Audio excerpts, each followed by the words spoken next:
Today's reading is from Rays of the One Light, Weekly Commentaries on the Bible and Bhagavad Gita by Swami Kriyananda. Truth is one and eternal. Realize oneness with it and your deathless self within. The following commentary is based on the teachings of Paramahansa Yogananda. These past weeks, we discussed the need for balancing self-effort with receptivity to divine grace. Both are important in the spiritual life. Passive dependence on grace hasn't the magnetism to attract grace. Boastful self-confidence, however, which closes itself off from the higher divine power, is shallow, brittle, and given life's many uncertainties, susceptible to ultimate failure. There is a story in the Bible that illustrates the need to put forth personal effort so as to draw magnetically on the divine power. The story occurs in the Gospel of St. Luke, chapter 8. But as he went, the crowds nearly suffocated him. Among them was a woman who had had a hemorrhage for 12 years and who had derived no benefit from anybody's treatment. She came up behind Jesus and touched the edge of his cloak. As a result, her hemorrhage stopped immediately. "Who was it who touched me?" Jesus asked. When everybody denied it, Peter remonstrated, "Master, the crowds are all round, pressing you on every side." But Jesus said, "Somebody touched me. I felt power going out from me." When the woman realized that she had not escaped notice, she came forward trembling and fell at his feet, and admitted before everyone why she had touched him, adding that she had been instantaneously cured. "Daughter," Jesus said, "it is by your faith that you have been healed. Go in peace." Self-confidence and self-effort are necessary as the ignition of a car is necessary to the motor. Of what use the ignition, however, if the motor itself will not work? Wise is he who recognizes the real power in the universe and guides his life by that supreme power.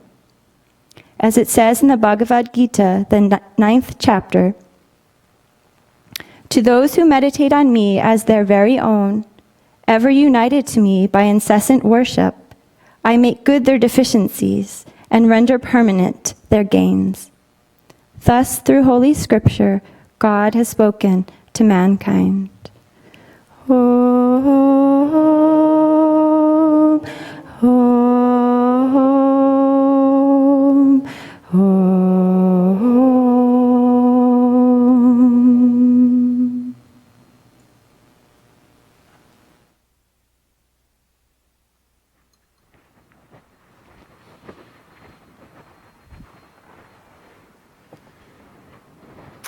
Good morning, everyone. My name is, for those who don't know me, I'm Nayaswami Padma. It's my husband, Nayaswami Riemann. And in this election year, someone sent this one to me. If con is the opposite of pro, does that mean that Congress is the opposite of progress? I'll let you decide that for yourself. This is not a political rally. We're going to talk a little bit this morning, or I am, on the subject of self-effort. And the reading today, we give these readings. There's 52 of them in the book that we read from, so every year they return on the same week. And I've had lots of opportunity through the many decades to ponder this subject. And when I was reflecting on it this time, I realized that in the example especially of the Bible reading, there were just layers and layers and layers of teaching. And I want to talk about that a little bit this morning. On the first level, the crowds were pressing on Jesus. They had all been interested in him, in his teaching, and they came to see him. And yet out of that whole crowd, there was one woman who drew from him, who actually, pulled on him for attunement, for blessing. The rest were interested. They had come. Yogananda, whose teachings we practice here, similarly, when he was giving lectures in the 20s and 30s all around America, at one point he was in a hall that seated 2,000 and it was filled to capacity. And one of his friends said, "Oh my goodness, this is wonderful. Look, 2,000 new disciples, new devotees." And Yogananda said, "Oh, were it but so." He said, "Out of that big crowd, there will probably be no more than 2 who will actually step on the path and want to know God in this lifetime." In the Bhagavad Gita, Krishna says, "Out of 1,000, 1 seeks me." And he had that really right. Out of 2,000, 2 will seek. And then Krishna goes on to say, "And out of 1,000 who seek me, only 1 knows me as I am." So in some ways it seems like the odds are stacked against us. But in another way, there are odds. And we have the chance. And not only the chance, but that scripture goes on to say, and Yogananda resoundingly says, this is all of our promise of immortality. This is all of our destiny. But then when we look at self-effort, just stepping back from that for a moment, it starts with what? Belief. Okay, you believe in something. The crowd around Jesus, the many crowds that would come to see Yogananda, and they would pay their entrance fee at the auditorium. They believed in God. They were interested. They were even inspired. But did it change anything inside? Could they act? So that brings us to the second level after belief. Then we begin to pray to God. We talk to God. Yogananda says prayer is talking to God. Meditation is listening for the response. But for most people, it starts with prayer. And they start telling God all the things that are not quite going right in their lives that they could use a hand with, And then that next step comes along through meditation, when we can start listening for the response.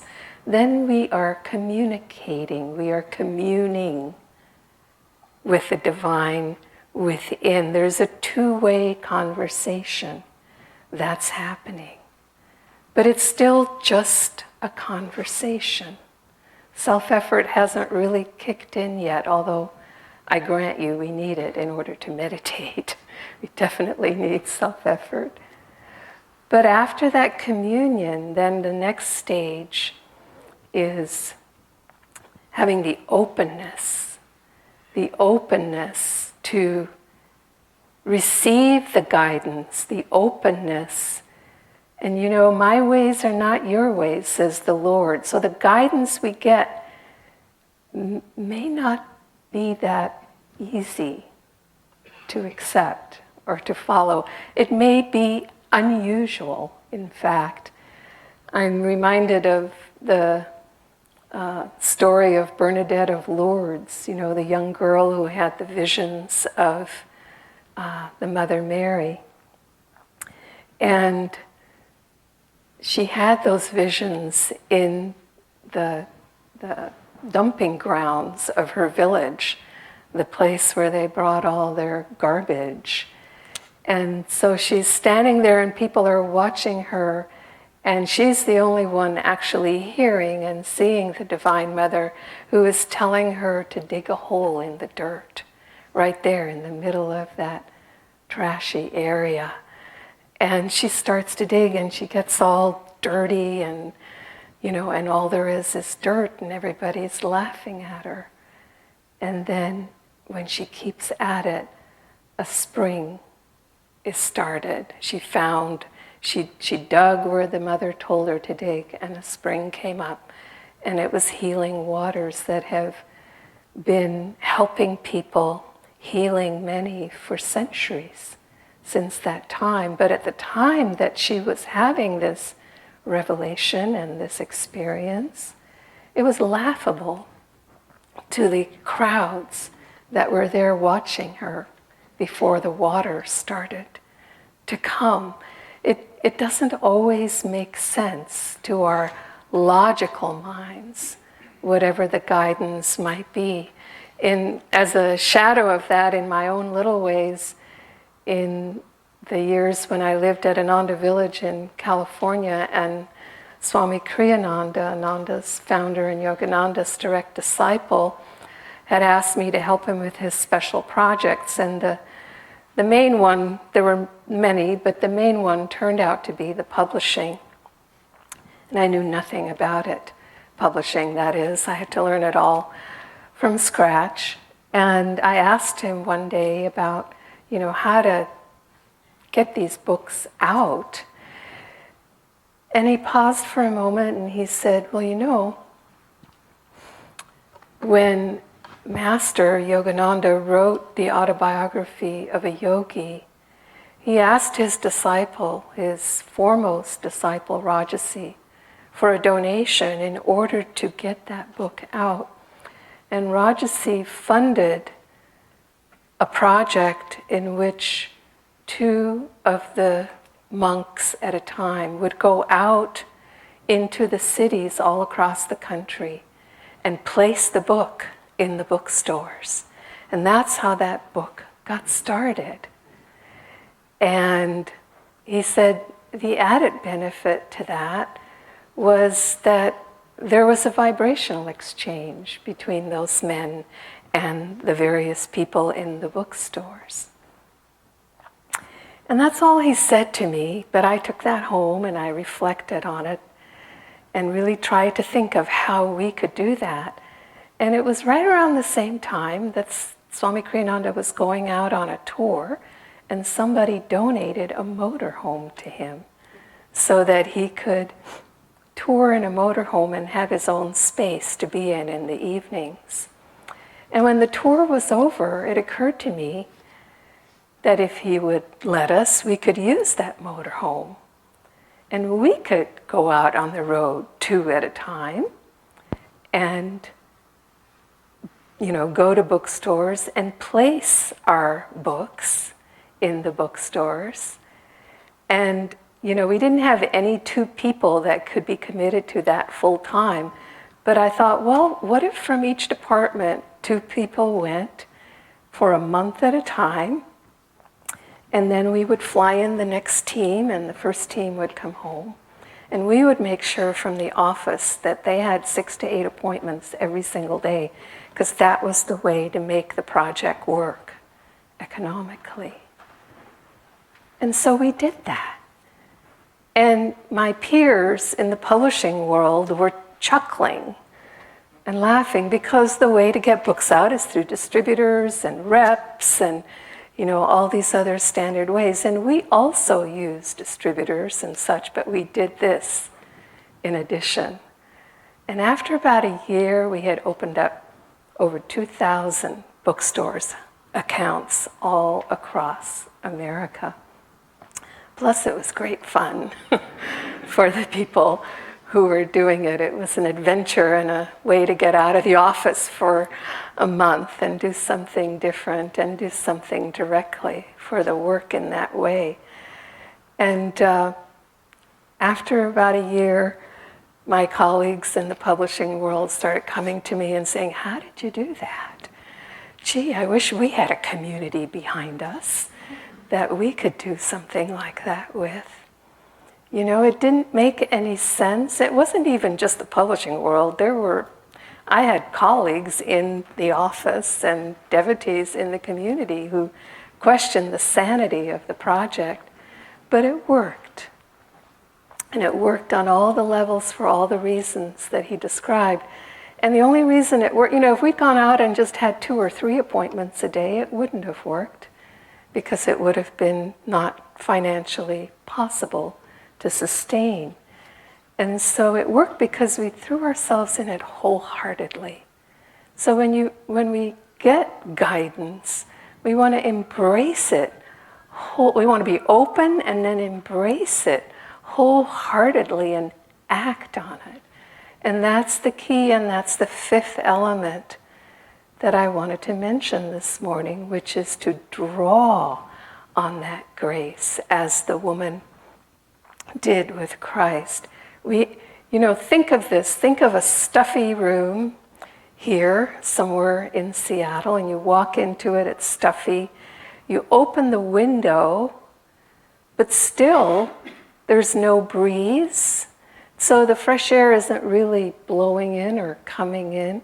So you have to set a fan in it and get it to draw and suction the fresh air into the stale room, if you'll pardon the analogy of our our little selves, our little stale selves. But we actually have to put out that effort, and we have to draw upon it to reach it and to experience it.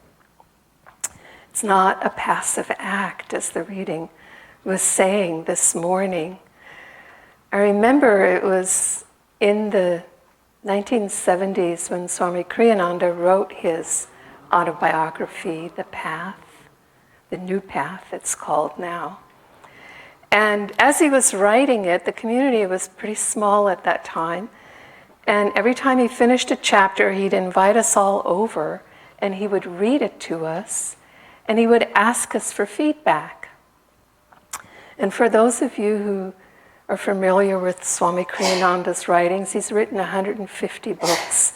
The man has a command of the English language and the teachings. And so, what can you possibly say? You were inspired. Mostly, you know how it is when you sit and you listen to something and you're inspired, you can't remember what they said. You just felt good, right? So he would read the chapter to us and we'd all sit there in stone silence. And he'd ask for feedback and there'd be stone silence. Nobody would even say, oh, that was nice. We were all just, blissed out, whatever. And after about 2 or 3 weeks of this, he finally just said, wake up! I want feedback! Give me feedback, and then some people started to make things up. Well, that doesn't work either. In order to give feedback, you have to tune into it, you have to absorb it, you have to digest it, and then you have to be able to offer something intelligent back, if there's something intelligent back to be offered. And so that's what I found also in the relationship with him. He was willing to give advice, but he rarely did, because if we didn't act on it, what's the point? So he would just be friendly with us around it. And he would reserve any real advice for those who he felt really would try it and really would act on it. A good friend of ours who is the co-spiritual director at Ananda India, Jaya, I'm quoting him secondhand, but I was told that he said when somebody came for spiritual counsel to him, he said, what would you like, advice or support? And in truth, that's what it is. It's a little bit like being the audience for Yogananda, or drawing on him and making these teachings your own and finding God in this lifetime as he encourages us to do. Do we want advice and act on it? Or do we want someone to just tell us they love him and everything's going to be okay, regardless of what our problem is in the moment that we're asking for counsel on? And how attached we are to the results, how opinionated we are to what the answer should be already before we even ask the question. Our ego plays those tricks with us. I've often shared with you that I don't remember Riemann proposing marriage to me. He may have, but I didn't remember it. We just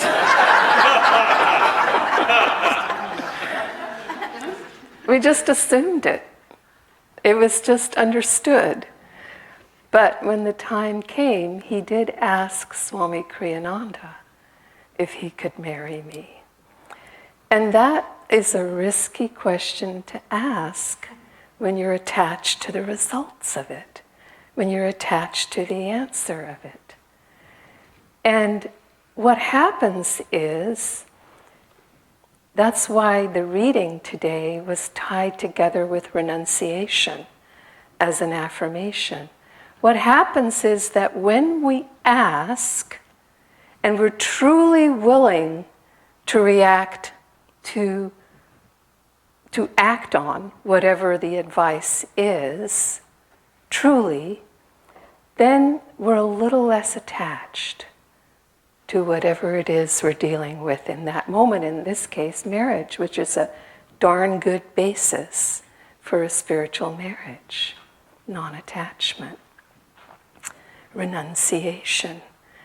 And so we're a little less attached. The answer is probably going to be yes anyway, as it was, but we grow in the process of being willing to stick our neck out there and get the feedback, and then being willing to act on that feedback. Because if instinctively we're not willing to act on that feedback, a wise person will know that and just support you, but not truly give you the guidance that you're asking for on some level. And so we sort of have to prove to God that we're willing to act, is what it comes down to. And then I was thinking about this too. Sister Gyanamata, Yogananda's foremost woman disciple, used to say yes and make it snappy. So why the snappy part? We're supposed to be calm and centered on the path. Where does the snappy come from? If you read letters in Swami Kriyananda's autobiography, The New Path, that Yogananda wrote to him, they're filled with, make haste, no time to lose, do it now. Why? Why the rush? And it occurred to me that one of the reasons, at least, is that when we hesitate, not only does inertia set in, but when we hesitate, our ego starts directing our mind to all the reasons why it's not a good idea, or why it should be questioned, or maybe I should wait, and so on, until it doesn't happen. So her attitude was say yes and make it snappy. And what does that do? It puts our ego in the right place. It puts our ego in the back seat and our soul in the front seat of our spiritual carriage, you might say. And so the willingness to act on, not just accept, but act on, that's the proof of acceptance, guidance. And then the last point I wanted to make is to take things a step at a time, so we don't misunderstand and presume and march off in the wrong direction, but we take a step at a time. We act a step at a time to get proper timing for feedback. And that reminded me of this beautiful yoga hall that was just completed this spring. It was about 3 years ago that Swami Kriyananda left his body, and it was decided that we would build a small version of this at Ananda Village as a place where about 20 people could be seated in it at a time, and his body would be placed there so people could meditate there. So it's like his little crypt, but we call it the Moksha Mandir, the Mandir of liberation. And we raised from this colony alone a lot of money toward that, probably about a quarter of what was needed. We all extended ourselves, so we'd really been, stretched in that way. And yet at about the same time, about a year and a half ago, when that was just coming to completion, we realized that we were outgrowing downstairs for our after-service gathering, and we needed more space for yoga classes and other offerings. And it was time to complete this campus, which this building had been planned from the very beginning to come eventually. So that it was probably time that we start working on that. But we had just raised all this money for this other thing. Could we do that? I wasn't sure. I really genuinely wasn't sure. So we put out a letter to the Sangha, and we asked, if we embark on this project, it would be nicer if we could do it with friendly loans rather than go to the bank. How many would be willing to loan to this? And we had raised already through small fundraising effort about 200,000 over 8 years or so towards this end. So we said it's $1 million project, we'll need about 800,000 in loans. We put out that letter, and within less than a week, we had responses for $1.2 million in potential loans. So I thought, okay, that's a step. That's a really good step. Let's test it further. So then we had a big event to try to raise pledges to pay those loans in 3-year increments. We did that, and we raised more, maybe 20% more than was actually needed, so we could work on it even a little faster. So there was the sign, but if that first letter hadn't had that response, we might have had to approach things differently. So you take a step at a time when you genuinely aren't sure to test if that guidance is really what's trying to happen. And so I just want to leave you with this note, which is, self-effort is needed in constant attunement, most of all to draw that attunement from God. And then the important piece is to actually do something with that and follow that guidance. Listen to these words from Whispers from Eternity by Paramahansa Yogananda. It's entitled, "The Caravan of My Prayers is Moving Toward Thee." The caravan of my prayers is moving toward Thee. In the eyes of kindness I behold glimmers of Thy mercy. Even the bare trees of dark lives flicker with the myriad glowworms of Thy shining life. The caravan of my prayers has been working its way slowly through the dry wastes of arid doubts and furious sandstorms of despondency. Yet at last, far-off glimpses of Thy oasis of silent assurance have roused me in my drooping efforts. Eagerly I await the moment when I can dip into the revivifying water my parched, thirsty lips of faith, and there drink deeply from Thy well of bliss.